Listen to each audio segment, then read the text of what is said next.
ఈరోజు విద్యార్థులు విద్యాభ్యాసం ఎలా చేయాలి అనే విషయానికి సంబంధించిన ఒక చిన్న కథ చెప్తాను. ఒకరోజు గురువుగారు భగవంతుడు సర్వాంతర్యామి అనే విషయం గురించి ఒక పాఠం చెప్తారు. ఆ గురుకులంలో ఉన్న విద్యార్థులందరూ ఆ పాఠం వింటారు శ్రద్ధగా. గురువుగారు విద్యార్థుల్ని ముగ్గురిని టెస్ట్ చేద్దాం అనుకొని ఆ ముగ్గురిని పిలిచి ఒకళ్ళకి తెలియకుండా ఒకళ్ళకి ఒక అరటిపండు ఇచ్చి ఎవ్వరూ చూడకుండా తిను అని చెప్పి ఇస్తారు. అయితే ఒక విద్యార్థి ఫస్ట్ విద్యార్థి ఏం చేస్తాడంటే అడవిలో కట్టెలు కుట్టుకోవడానికి వెళ్ళినప్పుడు ఎవరు లేనప్పుడు చూసి ఆ అరటిపండు తినేస్తాడు. రెండో విద్యార్థి నదికి స్నానం చేయడానికి వెళ్ళినప్పుడు ఎవరు లేనప్పుడు చూసి అరటిపండు తినేస్తాడు. మూడో విద్యార్థి అరటిపండు తినడు, దాచిపెట్టుకుంటాడు. అయితే మరుసటి రోజు గురువుగారి దగ్గరికి వెళ్తాడు ఫస్ట్ విద్యార్థి. నేను ఎవరు చూడకుండా అరటిపండు తినమని ఇచ్చా కదా, తిన్నావా అని అడుగుతాడు. తిన్నాను గురువుగారు. ఎలా తిన్నావు, ఎక్కడ తిన్నావు అని అడుగుతాడు. నేను అడవికి కట్టెలు కొట్టుకోవడానికి వెళ్ళినప్పుడు తిన్నానండి అని చెప్తాడు. సరే, అయిపోయింది. రెండో విద్యార్థిని పిలుస్తాడు.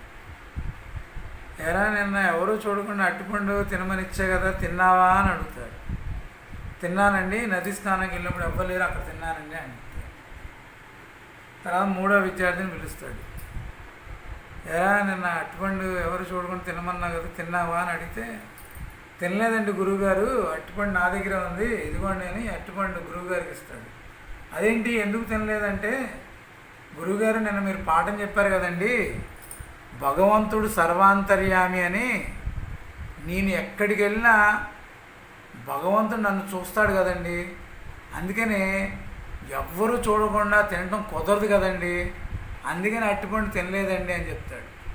అప్పుడు గురువుగారికి ఈ ముగ్గురులో ఈ కుర్రవాడు కరెక్ట్గా పాఠం విన్నాడని అర్థమైంది అనమాట.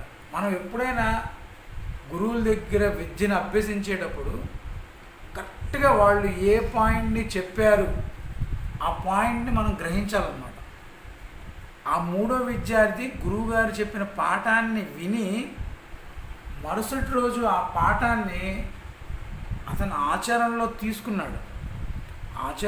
తీసుకున్నాడు కాబట్టే భగవంతుడు సర్వాంతర్యామి మనల్ని చూస్తున్నాడు అనేది గ్రహించి ఆ అరటిపండు తినలేదన్నమాట. ఇదే విషయం మహాభారతంలో ఒకరోజు ద్రోణాచార్యుడి దగ్గర పాండవులు కౌరవులు విద్యాభ్యాసాన్ని అభ్యసించేటప్పుడు ద్రోణాచార్యుల వారు ఒక చెట్టు కొమ్మ పైన పక్షి గుడ్డుకి గురిపెట్టమని చెప్పి వీళ్ళందరికీ బాణాన్ని ఇస్తారు. అయితే దుర్యోధనుడికి ఇస్తారు. పక్షి గుడ్డు కనిపిస్తుందా అని ద్రోణాచార్యులు అడుగుతారు. పక్షి కనిపిస్తుందండి అని చెప్తాడు, పక్కకు నెట్టేస్తారు. తర్వాత భీముడికి ఇస్తారు. పక్షి గుడ్డు కనిపిస్తుందా అని అడుగుతాడు ద్రోణాచార్యుడు. పక్షి పక్కన ఒక మామిడి పండు కనిపిస్తుందండి అని చెప్తాడు, పక్కన నెట్టేస్తాడు. ఎవరిని అడిగినా ఏదో ఒకటి చెప్తారు, రాంగ్ చెప్తారు. అర్జునుడిని పిలిచి అడుగుతారు, గురి పెట్టావా, పెట్టానండి. పక్షి కన్ను కనిపిస్తుందా అంటాడు, కనిపిస్తుంది గురువుగారు అంటే. కొట్టు అంటాడు, కొడతాడు. కొట్టగా కరెక్ట్గా పక్షి గుడ్డుకి తగిలింది. మనం గురువుగారు ఏం చెప్తున్నారు, మనం ఏం చేస్తున్నాము అనేది కరెక్ట్గా ఆచరించాలన్నమాట. అది అర్జునుడు ఆచరించగలిగాడు కాబట్టే ప్రపంచంలోనే అత్యంత గొప్ప విలుకారుడుగా తీర్చిదిద్దబడ్డాడు. ద్రోణాచార్యుడికి అత్యంత ప్రియమైన శిష్యుడిగా తీర్చిదిద్దబడ్డాడు. ఆయన అలా చక్కగా వినగలుగుతున్నాడు కాబట్టే శ్రీకృష్ణుల వారికి కూడా సకుడయ్యాడు. అందువల్ల విద్యార్థులందరూ మన జీవితంలో చదువుకునే చదువు మన ఆచరణలో ఉపయోగపడేలాగా చేసుకోగలిగితే మీ అందరి జీవితం ధన్యమవుతుంది.